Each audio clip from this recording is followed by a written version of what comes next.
తరతరాలుగా తరగని స్వర్ణ బంధాలు మన మానిపల్లి జ్యువెలర్స్. ఏఈ నూకరాజు మనవడు సంచలనంగా కామెంట్ చేస్తున్నారు. తన నాన్నకు కెమికల్ మిక్స్ ఇచ్చి సాదిక్ చంపేశారంటూ కూడా రియాన్స్ కార్తికేయ ఆరోపణలు గుప్పిస్తున్నారు. అమ్మ సౌజన్యాన్ని కూడా చిత్రహింసలు పెట్టేవారంటూ ఆవేదన వ్యక్తం చేశారు. నోరు విప్పితే చంపేస్తానని సాదిక్ బెదిరించారన్నారు రియాన్స్. తన కుటుంబాన్ని నాశనం చేశారంటూ కూడా రియాన్స్ వాపోతున్నారు. బయటకు వెళ్లాలంటే భయమేస్తుందంటూ కూడా కన్నీరు మున్నీరుగా వినిపించారు. ఇక సాదిక్ ను ఉరితీయాలని రియాన్స్ డిమాండ్ చేయడంతో పాటుగా రియాన్స్ తో కలెక్టర్లకు కలిసి పూర్తి స్థాయిలో ఎంపీ ఉదయ్ శ్రీనివాస్ కూడా కీలకమైనటువంటి విజ్ఞప్తి ఇస్తున్నారు. బాలుడి కుటుంబంలో ఎవరూ మిగల్లేదు, ఆస్తి వివాదాలు క్లియర్ చేయాలంటూ కూడా వినతి పత్రం ఇచ్చారు. ఇక సాదిక్ లవ్ జిహాద్ కు పాల్పడ్డారంటూ ఎంపీ ఆరోపించారు. సాదిక్ తరపున ఎవరు కూడా వాదించవద్దని విజ్ఞప్తి చేస్తున్నారు. మొత్తం మీద పిఠాపురం పంచాయతీరాజ్ ఏఈ నూకరాజు కుటుంబాన్ని ఒక్కసారిగా కుదిపేసినటువంటి విషాదకరమైనటువంటి ఘటనలో రోజుకో సంచలన విషయాలు వెలుగులోకి వస్తున్నాయి. ఈ కేసులో ప్రధానమైనటువంటి ఆరోపణలు ఎదుర్కొంటున్నటువంటి సాదిక్ ఖాన్ ను పోలీసులు ఇప్పటికే అదుపులోకి తీసుకొని దర్యాప్తు చేస్తున్నారు. అయితే కుటుంబ సభ్యులపైన వేధింపులు, బెదిరింపులు, అదేవిధంగా ఆస్తి సంబంధితమైనటువంటి వ్యవహారాలు, నూకరాజు అల్లుడు జగదీశ్వర్ రెడ్డి మృతిపైన అనుమానాలు వంటి అనేక కోణాల్లో కూడా పోలీసుల దర్యాప్తు కొనసాగుతుంది. ఈ నేపథ్యంలో నూకరాజు మనవడు రియాన్స్ కార్తికేయ చేసినటువంటి వ్యాఖ్యలు మరింత కలకలం రేపుతున్నాయి. అయితే తన తల్లిని సాదిక్ వేధించేవాడని, తమ కుటుంబాన్ని తీవ్రంగా ఇబ్బందులకు గురి చేశారని బాలుడు ఆరోపించినట్లుగా వార్తలు వస్తున్నాయి. అయితే తన తండ్రికి కూడా సాదిక్ హాని చేశారని, ఏదో ఒక రసాయనమైనటువంటి పదార్థం ఇచ్చి చంపేశాడంటూ రియాన్స్ ఆరోపించినట్లుగా సమాచారం. అయితే ఈ ఆరోపణలతో దర్యాప్తులో కూడా నిర్ధారణకు రావాల్సినటువంటి అవసరం ఖచ్చితంగా ఉంది. అమ్మను కూడా వేధించేవారు, నన్ను కూడా బెదిరించేవాడంటూ కూడా ఆయన చేసినటువంటి వ్యాఖ్యలు కన్నీరు మున్నీరుగా విలిపించినటువంటి తీరు అక్కడ ఉన్నటువంటి వారిని ఒక్కసారిగా కలిచివేశాయి.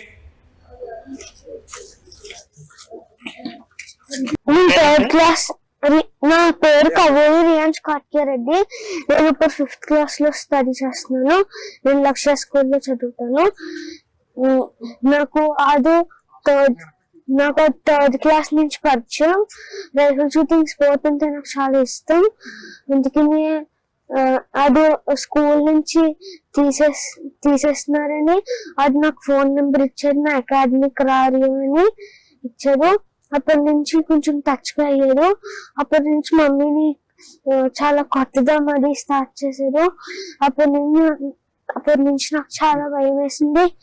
అదేమన్నాడు, నువ్వు ఎవరికైనా చెప్పినా టెర్రరిస్ట్ కి ఇచ్చేస్తాను, అందరినీ నువ్వు ఇంకెవరికి చెప్పొద్దు అని అన్నాడు. ఇప్పుడు కూడా నాకు చాలా బాధగా ఉంది.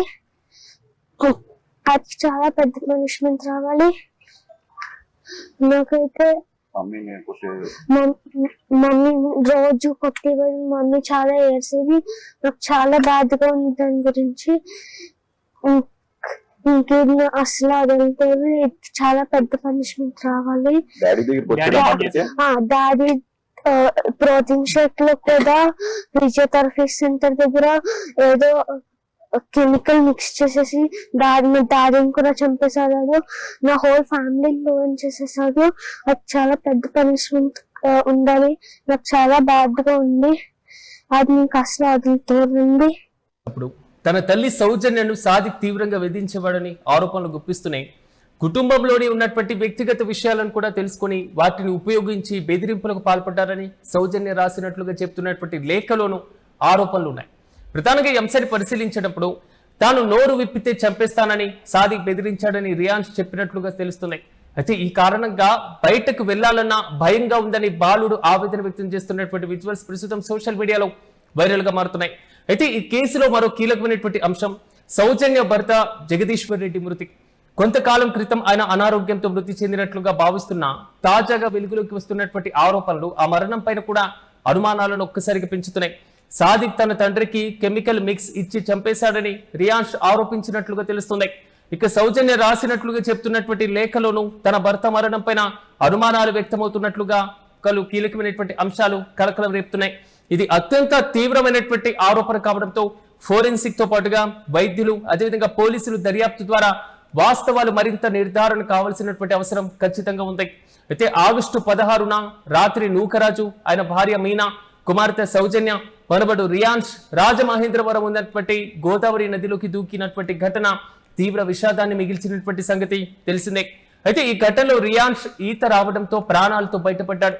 అందువల్ల కేసులో అతని వాగ్మూలం ఈ దర్యాప్తునకు అత్యంత కీలకంగా మారింది. మరోవైపు బాలుడికి సాదిక్ నుంచి ప్రాణహాని ఉండవచ్చని ఆందోళన కూడా కుటుంబ సభ్యుల దగ్గర నుంచి వస్తుంది. దీంతో బాలుడి భద్రత కూడా ఈ కేసులో ముఖ్యమైనటువంటి అంశంగా మారింది. ఈ నేపథ్యంలోనే రియాన్ష్ తో కలిసి ఎంపీ ఉదయ్ శ్రీనివాస్ కలెక్టర్ ను కలిసి కుటుంబానికి సంబంధించినటువంటి సమస్యలను వివరించినట్లుగా సమాచారం. కుటుంబంలో పెద్దలు లేకపోవడంతో బాలుడి భవిష్యత్తుతో పాటుగా అతని యొక్క భద్రతతో పాటు ఆస్తి వివాదాలకు సంబంధించినటువంటి పరిష్కరించాల్సిన అవసరాన్ని ఆయన అధికారుల దృష్టికి తీసుకువెళ్లినట్లుగా తెలుస్తుంది. బాలుడి కుటుంబంలో ఎవరు మిగలలేదని, ఆస్తి వివాదాలను క్లియర్ చేయాలనేటువంటి అంశాన్ని అధికారుల ముందుకు తీసుకువెళ్లడం ద్వారా బాలుడి భవిష్యత్తుకు రక్షణ కల్పించాలని ఆయన కోరుతున్నారు. మరోవైపు సాదిక్ ని ఉరి తీయాలంటూ కూడా డిమాండ్లు వెల్లువెత్తుతున్నాయి.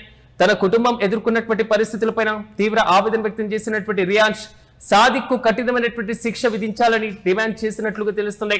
మరోవైపు సాదిక్ ని ఉరి తీయాలి అని బాలుడి స్థాయిలో ఆవేదన వ్యక్తం చేస్తున్నటువంటి ఏదైతే అంశం ఉందో ఒక్కసారిగా కలకలం రేపుతుంది.